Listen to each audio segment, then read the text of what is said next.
안녕하세요, 박 셰프입니다. 캐나다에서 주택을 구입하시려는 분들이라면 적어도 한 번쯤은 모기지 보험에 대해서 들어보셨을 겁니다. 그리고 다운페이가 부족할 때 모기지 보험을 사용할 수 있다는 얘기도 들어보셨을 겁니다. 그런데 막상 물어보면 본인에게는 해당이 되지 않는다는 섭섭한 대답을 들을 때가 훨씬 많습니다. 도대체 모기지 보험이 무엇이기에 우리를 이렇게 들었다 놨다 하는 걸까요? 오늘은 아무도 알려주지 않는 이 모기지 보험에 대한 3가지를 알려드리겠습니다.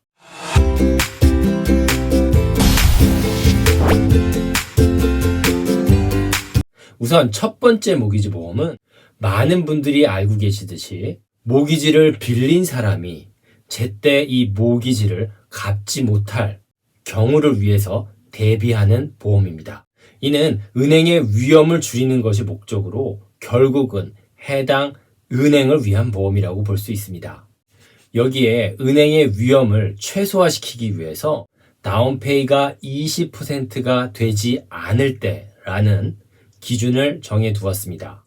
즉, 우리가 흔히 알고 있는 첫 번째 모기지 보험은 기본적으로 캐나다 모기지 주택공사, 즉 CMHC에서 제공하는 다운페이를 20% 이상 할 수 없는 사람들을 위한 보험입니다. 어떻게 보면 언제 발생할지도 모르는 자동차 사고에 대비하는 자동차 보험과도 유사해 보입니다. 돈을 빌리고 갚지 못하는 만약의 사고에 대비하는 것이 모기지 보험이니까요. 하지만 모기지 보험과 자동차 보험에는 큰 차이점이 있습니다.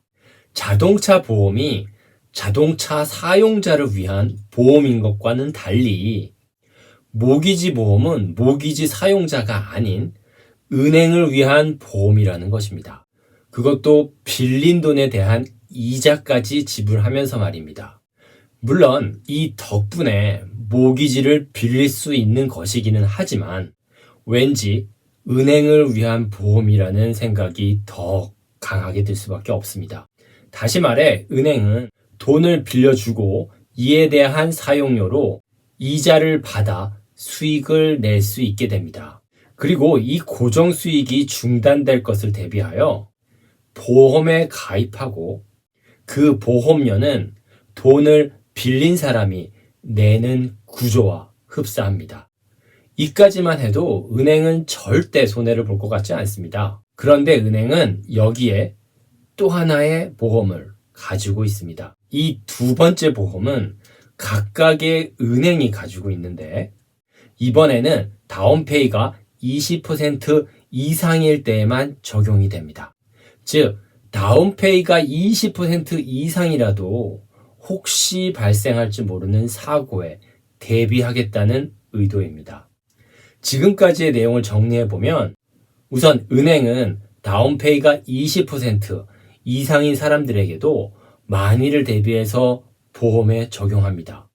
물론 이때는 은행의 입장에서 위험 부담이 크지 않음에도 불구하고 만일을 위해서 가입하는 모기지 보험이기 때문에 은행에서 보험료를 냅니다. 그리고 다운페이 20%를 넘었기 때문에 일반적으로 은행에서 공시하는 모기지 이자율에 적용될 수 있는 겁니다.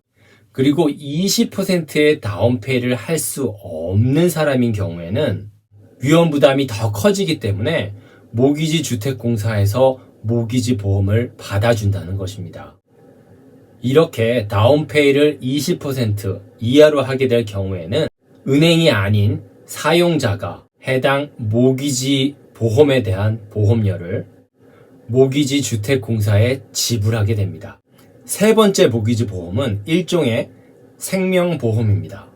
모기지 대출을 받아본 적이 있는 분들은 기억나실 겁니다. 보통 은행으로부터 모기지 승인을 받고 나서 확인 사인을 하게 되는데 이때 모기지 생명보험에 가입할지의 여부를 질문받게 됩니다. 모기지 생명보험이란 말 그대로 모기지를 빌린 사람이 갑자기 사망했을 때 남은 모기지 대출금 전액을 보험으로 처리해 준다는 것입니다. 일반적인 생명보험에 가입하려면 우리는 건강검진도 해야 하고 건강 상태가 나쁘면 보험료가 올라가거나 심지어 거절되기까지 합니다. 하지만 모기지 생명보험은 설문지에 기입만 하면 손쉽게 가입이 이루어집니다. 게다가 가격도 저렴하죠. 하지만 실제로 보상금을 받기에는 많은 까다로운 절차가 존재합니다. 보상금을 요청하면 그제야 보험 가입 당시에 건강 상태를 확인하려 들기 때문입니다. 보험이라는 것이 유사시를 대비하기 위한 것입니다. 그런데 모기지 생명보험에 너무 쉽게 가입하시게 되면 전혀 도움이 되지 않는 보험에 가입한 것과 같을 수 있습니다.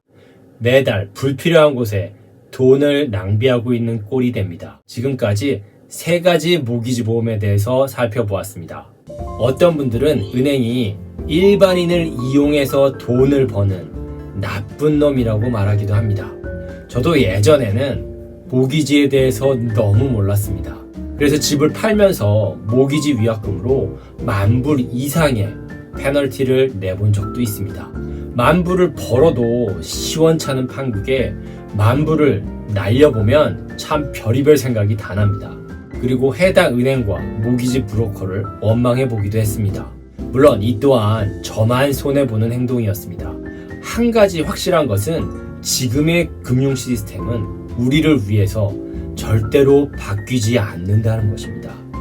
오히려 소득의 양극화로 더 심해질 가능성이 높습니다.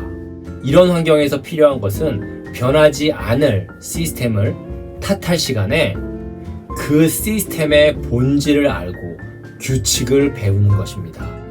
다시 한번 말씀드리지만 금융 시스템은 바뀌지 않습니다. 여러분이 변화해야 합니다. 이 영상이 도움이 되셨다면 좋아요, 구독 부탁드립니다.